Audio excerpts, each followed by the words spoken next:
الحمد لله رب العالمين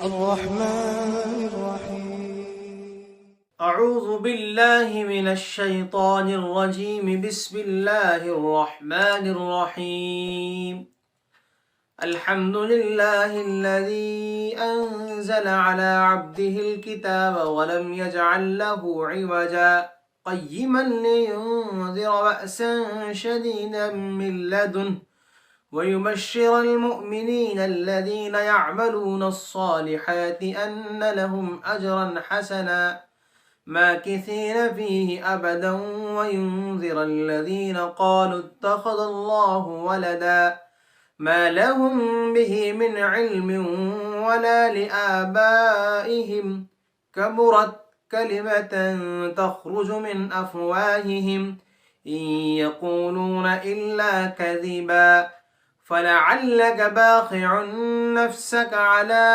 آثارهم إن لم يؤمنوا بهذا الحديث أسفا إنا جعلنا ما على الأرض زينة لها لنبلوهم أيهم أحسن عملا وَإِنَّا لَجَاعِلُونَ مَا عَلَيْهَا صَعِيدًا جُرُزًا صدق اللہ العظیم۔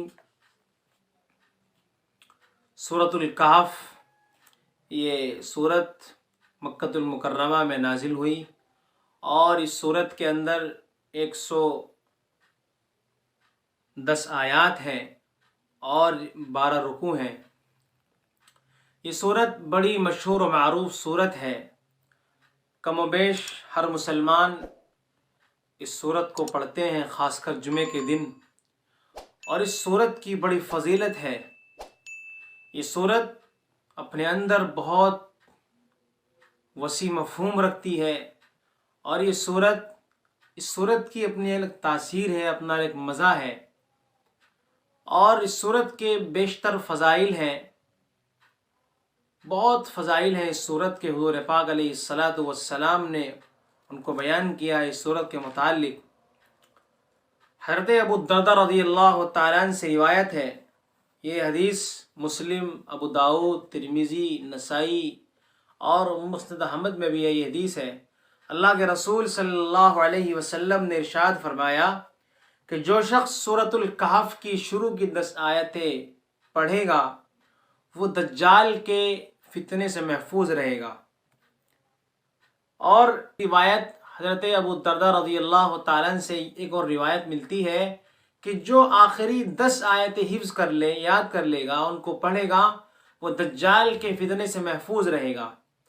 اسی طریقے سے حضرت سہیل ابن معاذ رضی اللہ تعالیٰ عنہ سے منقول ہے، حضور پاک علیہ السلام نے ارشاد فرمایا کہ جو شخص سورہ کہف کی پہلی اور آخری آیتیں پڑھ لے، اس کے لیے اس کے قدم سے اس کے سر تک ایک نور ہوگا،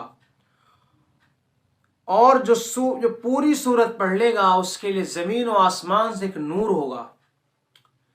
اس کے علاوہ حضرت علی کرم اللہ وجہہ سے ایک روایت ملتی ہے حدیثوں کی کتابوں میں کہ حضور پاک علیہ السلام نے ارشاد فرمایا کہ جو شخص جمعے کے دن سورۃ الکہف کا اہتمام کرتا ہے، اس کو پڑھتا ہے، اللہ کے رسول صلی اللہ علیہ وسلم نے ارشاد فرمایا کہ وہ 8 روز تک ہر فتنے سے محفوظ رہے گا۔ اگر ان 8 ایام میں دجال ظاہر ہو جائے، دجال نکل آئے، تو وہ دجال کے فتنے سے بھی محفوظ رہے گا۔ کتنی بڑی فضیلت ہے اس سورت کی۔ اس لیے ہمارے بڑوں کا، ہمارے والدین کا، خاص کر پڑھے لکھے لوگوں کا یہ عمل رہا ہے، اور اپنی اولاد کو یہ نصیحت کرتے رہتے ہیں، ہمارے بڑے کرتے آئے ہیں کہ بھائی جمعے کے روز سورۃ الکہف کا اہتمام کرنا چاہیے۔ کیوں؟ اس لیے کہ سب سے بڑا اس کا فائدہ یہ ہے، اللہ کے رسول صلی اللہ علیہ وسلم نے ارشاد فرمایا کہ سورۃ الکہف کی تلاوت سے جمعے کے روز اس کو پڑھنے سے انسان دجال کے فتنے سے محفوظ رہے گا۔ اور دجال کا فتنہ تو آپ کو معلوم ہے کہ دجال کا فتنہ بہت بڑا فتنہ ہوگا، پوری دنیا میں وہ گھومے گا، لوگوں کو ورغلائے گا، اپنی جانب لوگوں کو متوجہ کرے گا، اور اللہ سے، رسول اللہ سے ان کے ایمان و یقین کو ہٹائے گا۔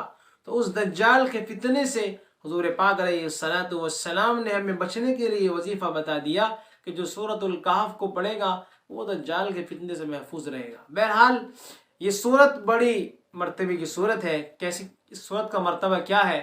حضرت انس رضی اللہ تعالیٰ عنہ سے روایت ہے کہ اللہ کے رسول صلی اللہ علیہ وسلم نے ارشاد فرمایا کہ یہ سورت مکۃ المکرمہ میں نازل ہوئی اور مکمل ایک بارگی نازل ہوئی، یعنی ایک بار میں یہ سورت مکمل نازل ہوئی، اور اس کی مرتبے کو بڑھانے کے لیے اللہ تعالیٰ نے اس سورت کے ساتھ 70,000 فرشتے بھیجے۔ جب سورت نازل ہو رہی تھی اللہ کے رسول پر تو جبرائیل امین علیہ الصلوۃ والسلام کے ساتھ مزید 70,000 فرشتے موجود تھے جو اس سورت کو لا رہے تھے اور ان کے ساتھ تھے۔ کیوں؟ اس سورت کا مرتبہ، اس کا درجہ، اس کی رفعت، اس کی عظمت، اس کی علو شان کو بتانے کے لیے۔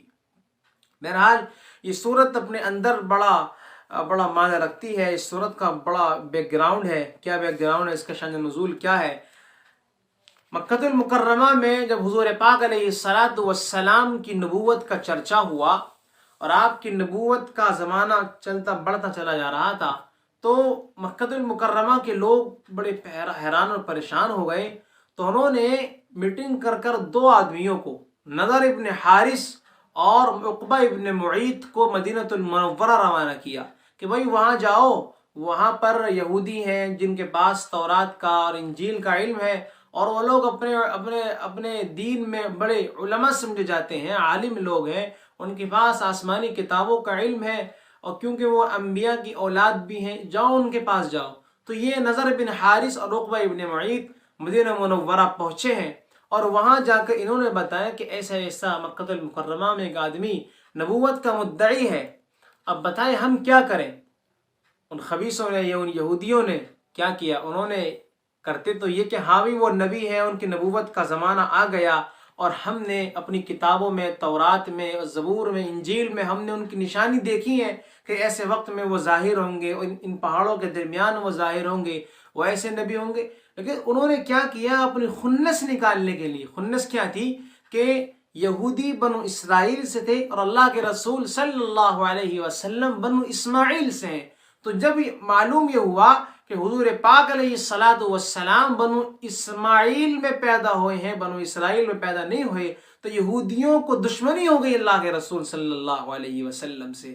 تو انہوں نے مکۃ المکرمہ کے لوگوں کو اور چڑھایا اور ان کی مدد کی، ان کی ہیلپ کی۔ کیا ہیلپ کی؟ ان سے فرمایا کہ اچھا ان سے ایک کام کرو، ان سے 3 سوالات کرو۔ پہلا سوال ان سے یہ کرو کہ جو بڑے پرانے زمانے میں کچھ لوگ تھے جو پہاڑوں میں چلے گئے تھے، چھپ گئے تھے، وہ کون لوگ تھے؟ ان کا کیا واقعہ ہے؟ ان کا واقعہ کس طرح پیش آیا؟ کون لوگ تھے وہ؟ کتنے تھے؟ اور کس طرح ان کا واقعہ پیش آیا؟ ان سے پہلا سوال یہ کرو۔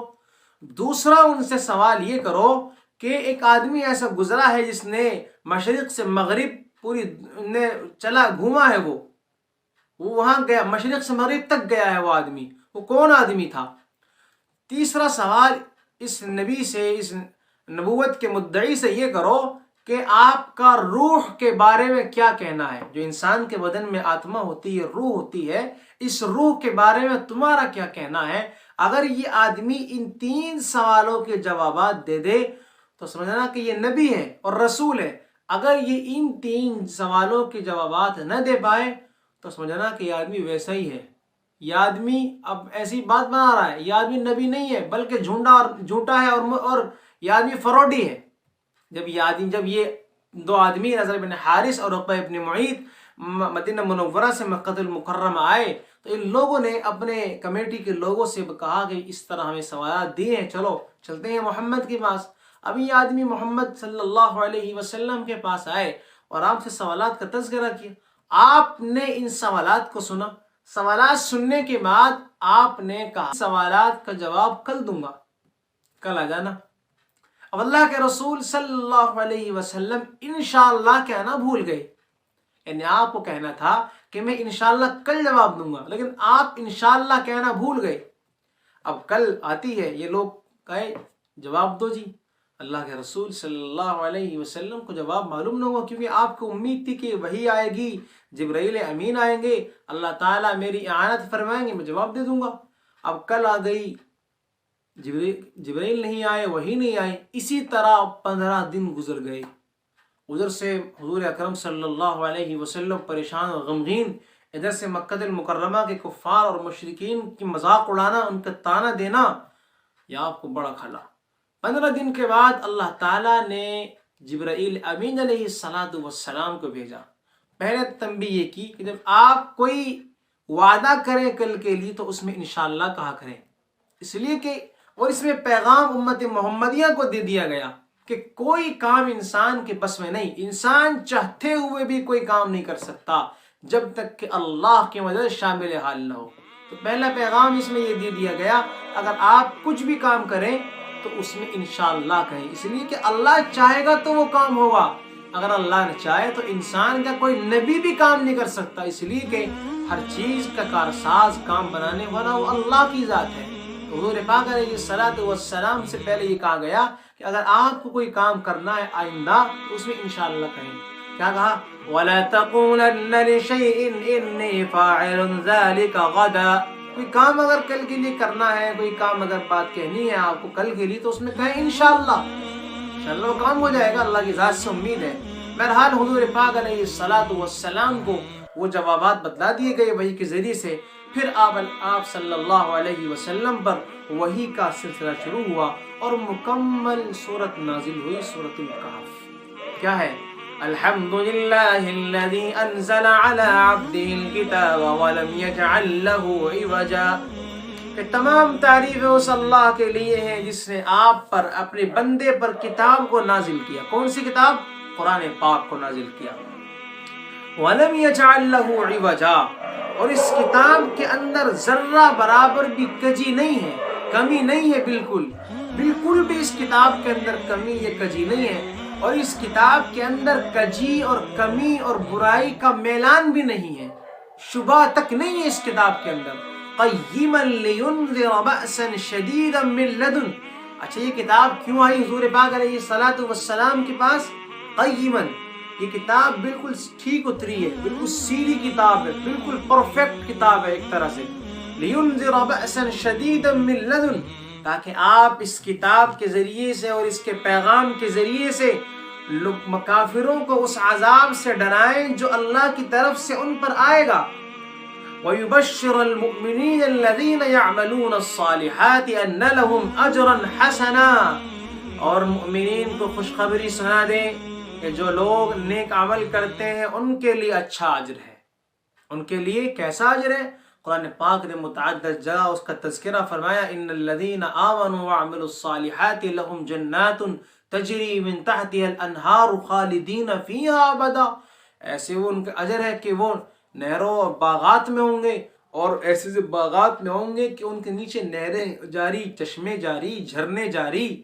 اور سورۃ الواقعہ کا دوسرا صفحہ پورا بھرا ہوا ہے، سورہ الرحمن اس نعمت سے، ان انعامات سے بھری ہوئی ہے کہ کیسے کیسے انعامات اللہ تعالیٰ نے کیے مؤمنین پر۔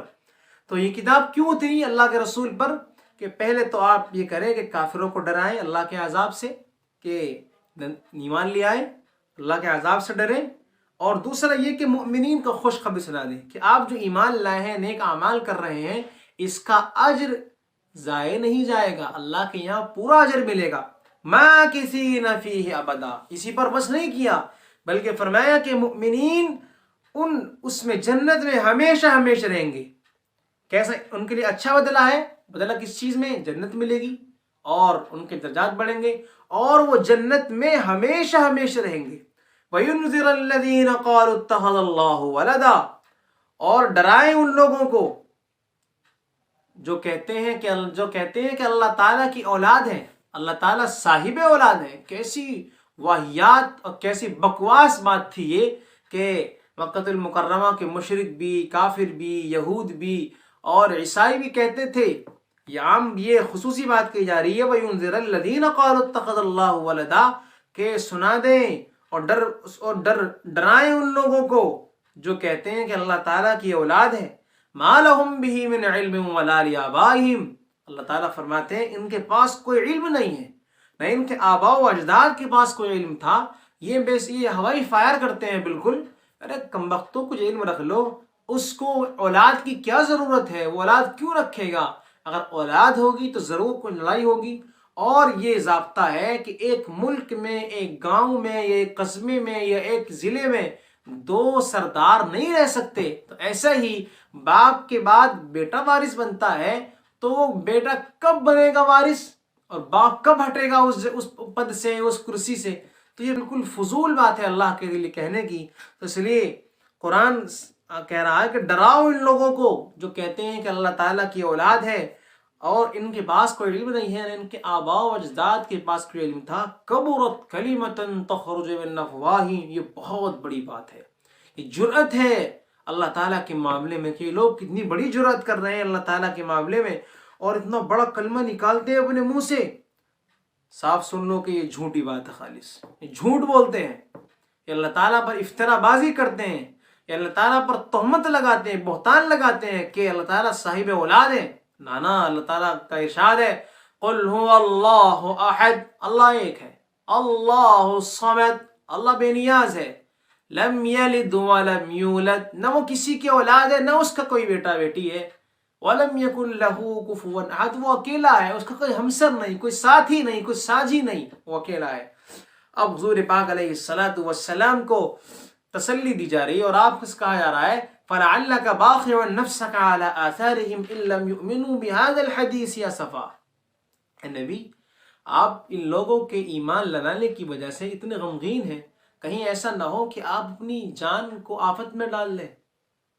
یعنی حضور پاک علیہ الصلوۃ والسلام کو بہت فکر رہتی تھی، بہت فکر رہتی تھی کہ کس طرح میرا ایک ایک امتی، میرا شہر کا، میرے گاؤں کا، اور میری ایک امتی، میرے خاندان کا آدمی ایمان لے آئے، اللہ تعالیٰ کو مان لے، مجھے مان لے، مجھے تسلیم کر لے. لیکن یہ لوگ ایمان نہ لائے. حضور نے بہت کوشش کی تھی، لیکن چند لوگ ایمان لائے تھے جن کو اللہ نے توفیق دی، اور بہت سے لوگ ایمان نہیں لائے. مکہ المکرمہ کے کافروں میں سے جو بڑے سردار تھے، بڑے ذمہ دار تھے، ان میں سے کچھ لوگ ایمان لائے تھے. تو حضور کو کہا جا رہا ہے کہ یا رسول اللہ، آپ ان کے پیچھے اپنی جان کو نہ کھپائیں، آپ ان کے پیچھے اپنی جان کو نہ کھپائیں. ہدایت دینا نہ دینا اللہ کا کام ہے، آپ ان کے پیچھے اپنی جان کو مت ڈالیں. ایسا نہ ہو کہیں آپ پریشان ہو کر اپنی جان کو ہلکان کر دیں. اِنَّا جَعَلْنَا مَا عَلَى الْأَرْضِ زِينَةً لَهَا لِنَبْلُوَهُمْ أَيُّهُمْ أَحْسَنُ عَمَلًا. ہم نے زمین پر اور جو کچھ زمین میں اور جو کچھ زمین کے اوپر ہے، ہم نے اس رونق بنا دیا. کیوں؟ تاکہ ہم جانچیں، پرکھیں، تولیں ان لوگوں کو کہ کون نیک اعمال کر کے آیا ہے. رسول اللہ فکر نہ کیجئے، ہم نے زمین کے اوپر اور زمین کے اندر بھی اور زمین کو با رونق بنا دیا ہے. اب جو آدمی دنیا میں بڑھ لگے گا، آخرت کو بھولے گا، آخرت سے غافل ہوگا، اللہ سے غافل ہوگا، رسول سے غافل ہوگا، قرآن پیغام سے، قرآن تعلیمات سے غافل ہوگا، پکڑا جائے گا. وہ پرکھ لیں گے اس کو، ہم جانچیں گے، ہم لِنَبْلُوَهُمْ أَيُّهُمْ أَحْسَنُ عَمَلًا، اس کو جانچیں گے، پرکھیں گے، تولیں گے کون اچھا عمل کر کے آیا، کون نیک اعمال کر کے آیا. وَإِنَّا لَجَاعِلُونَ مَا عَلَيْهَا صَعِيدًا جُرُزًا، اور ایک دن آنے والا ہے کہ ہم زمین کو بالکل چٹیل میدان کر دیں گے. کیوں؟ آخرت کا دن ہے، وہ قیامت کا دن ہے، اس دن سب پکڑے جائیں گے، سب کا حساب ہونا طے ہے اللہ کے یہاں پر. یہ لوگ آپ سے سوالات کر رہے ہیں، آپ کو پریشان کر رہے ہیں، اور آپ پر تہمت لگاتے ہیں، آپ پر الزام لگاتے ہیں، آپ کو برا بھلا کہتے ہیں، مذاق اڑاتے ہیں. ایک ایک چیز کا حساب ہونا ہے. یہ لوگ دنیا میں لگے ہوئے ہیں، دنیا میں مست ہیں، آخرت کو بھولے ہوئے ہیں اور اللہ کو بھولے ہوئے ہیں. یاد رکھیں یا رسول اللہ، اِنَّا لَجَاعِلُونَ مَا عَلَيْهَا صَعِيدًا جُرُزًا، ہم اس زمین کو، جو کوئی زمین پر ہے، سب کو ہم چٹیل میدان کر دیں گے. وہ کون سا دن ہوگا؟ وہ قیامت کا دن ہے. یا رسول اللہ، آپ کا کام صرف تبلیغ کرنا ہے اور رزلٹ کا دینا، نتیجے کا دینا، اس کو ہدایت دینا، اس کو گمراہ کرنا، یہ اللہ کا کام ہے. بس آپ یہ کریں کہ آپ اپنی جان کو ان کے پیچھے ہلکان نہ کریں، تنگ نہ کریں، اپنے آپ کو پریشان نہ کریں، آپ لگے رہیں اور نتیجہ اور رزلٹ اللہ پر چھوڑ دیں.